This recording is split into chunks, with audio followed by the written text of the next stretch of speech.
Hello and welcome back to my channel. Packing बघताय ना, थंबनेलवरून समजलंच असेल पॅकिंग कशासाठी चालू आहे. Yes, CS convocation. फायनली आमचं कॉन्वोकेशन गोव्याला स्केड्यूल झालं होतं. सो आम्ही या व्लॉगमध्ये सगळा एक्सपिरियन्स अगदी बॅकपॅक करण्यापासून ते डिग्री हातात मिळेपर्यंत मी कॅप्चर केला आहे. Hope you enjoy it. So journey start होते 2 जानेवारीला. आम्ही नाशिक रोड रेल्वे स्टेशनवरून निघालो दादरला जायला.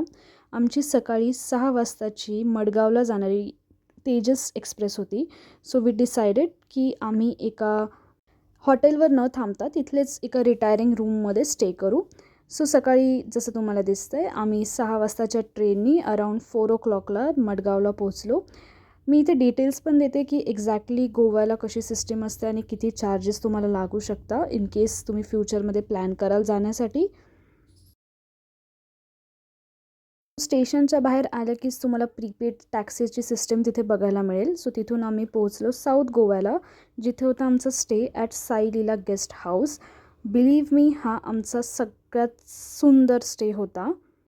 मार्केट आणि एअरपोर्टच्या अगदी जवळ आमचा स्टे होता आणि the rooms were extremely clean. आमचा पहिल्या रूमचा थोडा इश्यू झाला होता, सो ओनरने लगेचच आम्हाला रूम चेंज करून दिली. आणि हे 1 BHKचं अपार्टमेंट विथ किचन, हॉल, एक बेडरूम, वॉशरूम ऑफकोर्स.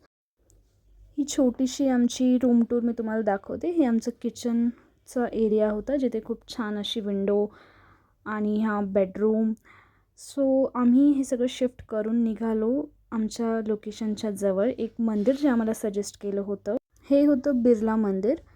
आम्ही इथे गेलो होतो संध्याकाळचं आणि ट्रस्ट मी, जर तुम्ही गोव्याला यायला प्लॅन करत असाल तर हे मंदिर अजिबात स्किप नका करू, because it was most wonderful architecture I have ever seen. So तिथून आम्ही रात्री दर्शन करून रिटर्न आलो आमच्या स्टेवरती. आणि नेक्स्ट डे, ज्या दिवशी आमचा मेन प्रोग्राम, दॅट इज 4 जानेवारीला आम्ही निघालो. सकाळी 8:30 वाजता आम्हाला बोलवलं गेलं होतं. सो आम्ही तिथे पोचलो बाय 8:30. हे आमच्या स्टेपासून हार्डली 1 किलोमीटरवरती होतं. सो आम्ही असा स्टे पाहिला होता जेणेकरून आम्ही आमच्या लोकेशनला ऑन टाईम पोचू, बिकॉज ती जागा आम्हाला ऑफकोर्स नवीन होती आणि आम्हाला कोणत्याच प्रकारची रिस्क घ्यायची नव्हती.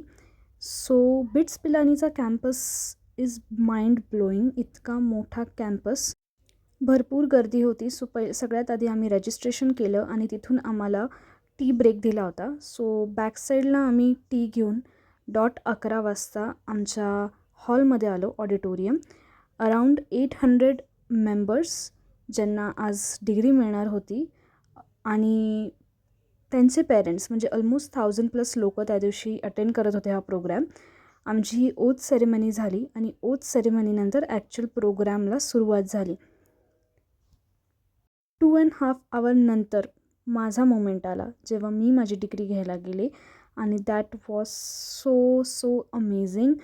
या दिवसाची वाट आम्ही ॲज अ CS खूप वर्षांपासून बघत होतो आणि फायनली ते झालं.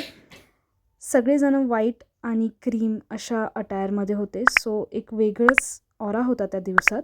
अशा तऱ्हेने हा मिनी ब्लॉग इथेच संपतो. See you in the next video. Till then, bye.